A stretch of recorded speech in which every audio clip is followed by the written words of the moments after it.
ফ্যাসিবাদ পরাজিত হয়েছে, ফ্যাসিবাদ যে কোনো সময় আবার ফিরে আসতে পারে। কারণ আমরা সেই রাস্তা যেন তৈরি করে না দিই। যারা আমরা মনে করেছি যে এই ফ্যাসিবাদের পতন হওয়া দরকার, ফ্যাসিবাদকে সরিয়ে সত্যিকার অর্থেই জনমানুষের জন্য উপযোগী একটি রাষ্ট্র নির্মাণ করা দরকার, সমাজ নির্মাণ করা দরকার, তাদেরকে ঐক্যবদ্ধ হয়েই কাজ করতে হবে। আজকে খুব কষ্ট হয়, দুঃখ হয়। আমি এখানে আসার আগে আমার বাসায় সঞ্জিদা এসেছিল। সঞ্জিদাকে আপনারা অনেকে চেনেন, মায়ের ডাকের সঞ্জিদা। সে তার ভাইকে নিয়ে এসেছিল। সে থাকে আপনার কানাডাতে, সে এসে বলছে, স্যার আজকে মন খুব খারাপ। কেন? বলে গত কয়েকদিন ধরে যা দেখছি তাতে করে স্যার আমার মন খারাপ হয়ে যাচ্ছে।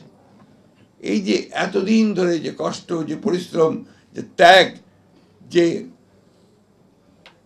আত্মজনের চলে যাওয়া, প্রিয় মানুষগুলোর চলে যাওয়া, সব কিছুকে ছাড়িয়ে কেমন যেন একটা ভয়াবহ একটা অবস্থা তৈরি হচ্ছে। আমার মনে হয় এটা অত্যন্ত আপনার পরিকল্পিতভাবেই এই অবস্থাটা সৃষ্টি করা হচ্ছে, এবং সেটা করছে যে পতিত ফ্যাসিবাদ, তারাই আজকে এই অবস্থাটা তৈরি করছে। তা আমরা যারা আছি, যারা পক্ষে ছিলাম, যারা লড়াই করেছি, সংগ্রাম করেছি, আমরা কেন এখানে বিভাজন সৃষ্টি করছি? আজকে বিভিন্ন জায়গায় বিভিন্ন কথা শুনলে রীতিমতো ভয় হয় যে আজকে আমরা এই সময় এখনই এটাকে আমরা পুরো আন্দোলনকে একটা ভিন্ন দিকে নেওয়ার চেষ্টা করছি। আমার কাছে যেটা মনে হয় আমি সেটাই বলছি খুব স্পষ্ট করে। আমাদের তো লক্ষ্য এখন একটাই হওয়া উচিত। সে লক্ষ্যটা হচ্ছে আমরা একটা সত্যিকার অর্থে একটা গণতান্ত্রিক রাষ্ট্র নির্মাণের জন্যে যে সংস্কারগুলো প্রয়োজন, সেই সংস্কারগুলো ন্যূনতম করে আমরা একটা সেই ধরনের একটা রাষ্ট্র গঠন করার জন্য একটা নির্বাচন করে একটা পার্লামেন্টে যাই।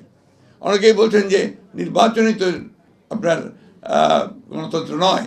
অবশ্যই নয়, কিন্তু তার জন্য তো আপনাকে একটা প্রক্রিয়া লাগবে।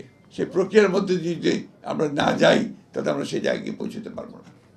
আমরা এই জন্যই, আমি খুব মোটা দাগে যেটা বুঝি সেই কথাটা বলছি, যে আমাদের মনে হয় যে আমাদের সকলেরই এখন যেটা উচিত যে অনৈক্য সৃষ্টি না করে ঐক্যের মধ্য থেকে আমরা যে সুযোগটা সামনে পেয়েছি সেই সুযোগটাকে কাজে লাগিয়ে অন্তত আমরা কিছুটা হলেও সামনে এগিয়ে যাই।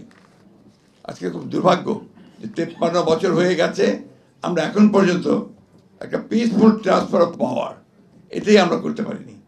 আমরা সবসময় যুদ্ধ করছি, লড়াই করছি, নিজেদেরকে ভাইয়ে ভাইয়ে রক্ত ঝরাচ্ছি, কিন্তু আমরা ওই পথে যাওয়ার জন্য কেউ সেইভাবে চেষ্টা করছি না। ফ্যাসিবাদ পরাজিত হয়েছে, ফ্যাসিবাদ যে কোনো সময় আবার ফিরে আসতে পারে। কারণ আমরা সেই রাস্তা যেন তৈরি করে না দিই। আজকে আমরা দুর্ভাগ্যজনকভাবে এমন কতগুলো কাজ করছি যে কাজগুলোর মধ্য দিয়ে কিন্তু ফ্যাসিবাদের ফিরে আসার সম্ভাবনা অনেক বেড়ে গেছে। আমি তাই অনুরোধ করব, আজকে এখানে যেহেতু আমরা লেখক সবাই উপস্থিত আছেন, কবিরা উপস্থিত আছেন, সাহিত্যিকেরা উপস্থিত আছেন, আমি মনে করি যে আপনাদের এখন দায়িত্ব অনেক বেড়েছে। আগে পারেননি তাই বলে এখন পারবেন না, এটার কোনো অর্থ নেই। এখন আপনারা জনগণকে সঠিকভাবে তাদেরকে উদ্বুদ্ধ করুন, অনুপ্রাণিত করুন, এবং যে পথে আমরা যেতে চাই সেই পথে যেন এগিয়ে যেতে পারি। সবার মত যে এক হবে তা তো না, আমাদের ভিন্ন ভিন্ন মত থাকবে। এই সব মতগুলোকে নিয়েই আমাদেরকে একসাথে একটা সেই ধরনের একটা শত ফুল ফুটতে দিতে হবে, এবং সেখানে আমাদেরকে যেতে হবে।